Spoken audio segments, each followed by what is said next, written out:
Swed sleds. What does that mean? What's up, guys? It's Drifts and Lifts here, and welcome back to the Drifts and Lifts Epic Volvo Drift YouTube channel. If you haven't clicked that subscribe button, make sure to click that and turn on notifications for all the Volvo Drift gravy you could ever ask for. So today's going to be a quick video for you guys. I want to touch on something that I've noticed in a lot of my cars, and you guys will probably come across at some point in time if you own a Volvo 740 or 9 Series Volvo. So that is the heater control valve. Last night I was driving Lawrence here, and this the heater control valve, which is this thing back here, this actually exploded on me. So it's leaking from somewhere. I'm not too sure. I haven't pulled it out yet, but I'm gonna do that shortly here. And the reason I wanted to make a video of this is if you own a Volvo 740 or a 940 and you haven't come across one of these things exploding on you, your time's running out, because it's gonna happen eventually. I've had literally this happen 5-6 times on multiple cars that I've owned, and you know, luckily this time it actually happened right in my driveway as I was coming into my house last night.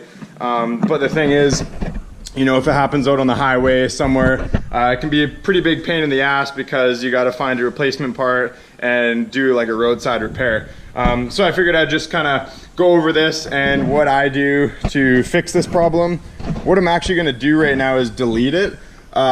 So you know what, you could actually get a different heater control valve, perhaps from Lordco or one of your auto part stores.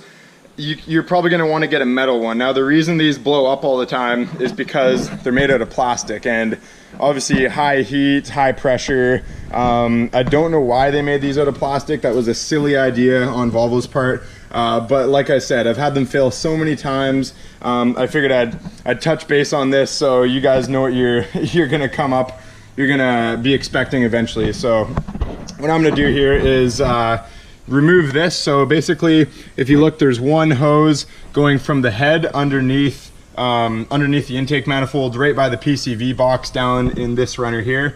So that's where the hose comes from. It connects to the heater control valve, and then another hose goes from the heater control valve into the firewall, into the heater core. So what I'm gonna do is delete this, and I'm actually gonna put just a barbed fitting, so something like that in between. Now, the problem with that is it's always going to be pumping hot air. So like, you know, if you had AC in your car and stuff, you wouldn't want to do this. But it's fall, it's getting pretty cold out now, so I'm not going to worry about it. And another thing I've actually read, I'm not too sure the truth behind this, but because the heater control valve holds all the fluid, all the coolant in, and it actually holds it in the back of the head for a long period of time, and the back of the head will get hotter than the front of the head. There may be some truth to this. I'm not like positive. I've never actually taken a temp gauge and measured like temps on either side of the head, but I could see that happening. And another really common thing on a Volvo 740 is heater core failures. Sure, I got a piece of crap on here. Like, I've had heater cores fail on these cars so many times, and as you guys know, it's a big pain to replace the heater core on this car. It takes about 6-7 hours. You got to disassemble quite a few things. So you know why the reason that could be happening is because it's holding all this really, really hot coolant, and then all of a sudden at once it just explodes it into the heater core. Maybe that cracks it, I'm not too sure. But so this way we're gonna have constant coolant flowing through the system, and it's not gonna, you know, be like holding it in the back of the head, getting really hot, and then shooting it into the heater core at high pressures. So this is how I'm going to do it. You guys will probably want to get a different heater control valve, preferably a metal one. Really, that's one of the key things, is you want a metal heater control valve, because these plastic ones, like I said, are absolutely terrible, and they blow up on you wherever you may be. So I'm going to change that out, and I'll show you guys what it looks like. All right, so I got a couple parts off now, and actually, to my surprise, it is not the heater control valve that blew up on me. If we look over here, which I also thought was very likely to be the culprit. So this is the hose that goes underneath the intake manifold there. If you look, there's the coolant port right down in there. Hope you guys can see it. Right off the back of the head, right beside the PCV box. And if you look right here, there is a small rip in it right there. So that's actually what was shooting out coolant. It wasn't the valve itself. But to be honest, this is very prone to failure, so I think I'm going to take it out anyways. So I should mention this, I guess. Yeah, like, you know, when you guys get one of these cars, they're old cars, especially a turbo model. If it has high kilometers, a lot of the rubber stuff in the engine bay is going to be pretty worn out and corroded and weak. These hoses, this is an original factory hose. These things, like, as you can see, it's swelled up really bad here, and it's really weak. Like, it's all cracked inside there. I can see it's pretty ruthless.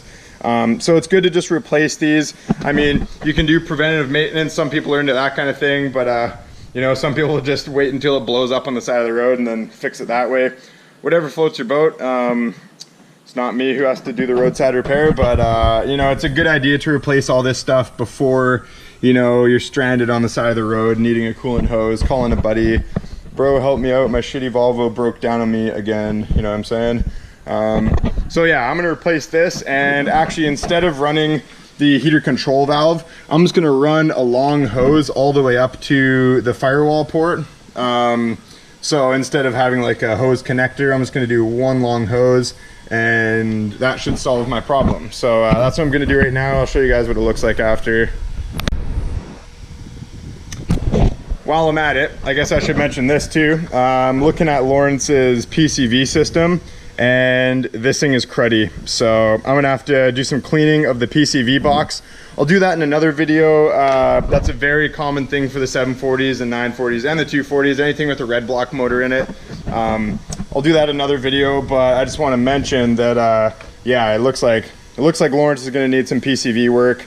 I don't think it's fully clogged up yet, but it's getting pretty close. Once you start to see a bunch of oil crud built up in this little piece here, you know your PCV box is going to be pretty full of it. So yeah, that's just one thing to note. I'm going to get to that eventually. Alrighty, so I got my new hose in. That's all good. If we look here, it's this hose right here. So I just kind of found one in my pile of hoses and routed it right up to here. It's connected under the head, or sorry, under the intake manifold there. So that's all good. We're good to put this back together. It's pretty much good to go. I just got to assemble the PCV system.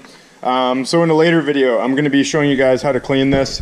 It's going to be this hose and the actual PCV box that you're going to have to take out underneath the intake manifold there. It's just two 12mm bolts, but there's a little bit of a technique to getting it out. So yeah, sorry about the short video, guys. Just wanted to show you guys this thing because you will come across this if you own a 740 or a 940, and it's good, you know, preventative maintenance is always the best case. Then you're not stranded on the side of the road. So that's basically a wrap up for the video, guys. Lots more Volvo drift stuff to come. Hopefully I'm getting my truck back on the road. Man, that thing's been just an absolute pain in the ass with the tranny problems and clutch problems and this and that. But that's gonna be pretty soon. We're definitely planning on doing some more beater videos. This thing is good to go. And actually, the other day made a skid plate. I was gonna show you guys that. So that's checker plate aluminum. It's a fairly thin sheet, mind you, but the only reason I needed that plate wasn't necessarily to like bash up against like logs and rocks and shit. It's more just to keep rocks out from hitting these pulleys, because I had problems with belts coming off and that kind of thing. So this thing's pretty good to go. It's a pretty sturdy car. It should be good for some more off-road abuse. So hopefully Marcus from Roads Untraveled gets back to me and we can do some epic videos at the river launching this thing's off jumps. And I figured I'd do some like Volvo stuntman shit. I think I'm gonna set up like a pallet fire, so I get the flames coming up to about here, and then just send this car off a jump over top of the fire like some old school Evel Knievel stunt. That'd be pretty cool, eh? But yeah, so that's kind of the plan. Gonna be kind of doing a few things on Lawrence here and there, making it, you know, enjoyable for daily driving. This car isn't shared, it's basically my daily right now. Yeah, so, you know, I might actually throw, I have a 16T turbo on. I might do a budget upgrade video of the 16T turbo and a 3-inch downpipe.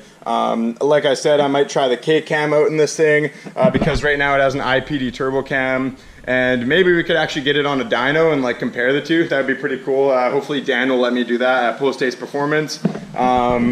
Yeah, so that's basically it, guys. So again, check your heater control valve and make sure to check all your hoses, because if you're like me, you'll have a randomly get a coolant leak and you won't know where it's coming from. Tiny little hole right there that was spraying coolant everywhere, because once it's under pressure, coolant's going to come out of any little hole it's going to find, right? So yeah, make sure to check out the Drifts and Lifts store, guys. So we got our Volvo Drift Pilsner shirt here. We got the 3 other beer flavors. We're going to be doing a full revamp of the merchandise sales and that kind of thing. The Teespring store, I know you guys have probably noticed this in the past, it's been a little bit weird to navigate. You have to do a European campaign. If you're from Sweden or from Europe, make sure you choose the euro, because that's going to make shipping cheaper. Sorry I haven't mentioned that in previous videos. They really should just ship it out from wherever the person orders from. But they might lose a customer, so I might be switching over to a different site other than Teespring because of that. So anyways, guys, just a great way to support the channel, and I love these shirts. They're actually like unreal. I love rocking them. Yeah, so I was wondering if you guys want to see a Drifts and Lifts hat. We might make a big order, and I might sell them separately from Teespring and actually ship them out. So I do probably like about 200 hats. Let me know in the comments if you guys want to see some Drifts and Lifts hats. And it's, you know, one more thing, some more merchandise. I always rock a trucker cap, it's kind of my style. So we'll have like trucker caps and snapbacks and this and that. But yeah, so that's basically it, guys. Like and subscribe for crusty Volvo mayonnaise. Peace out.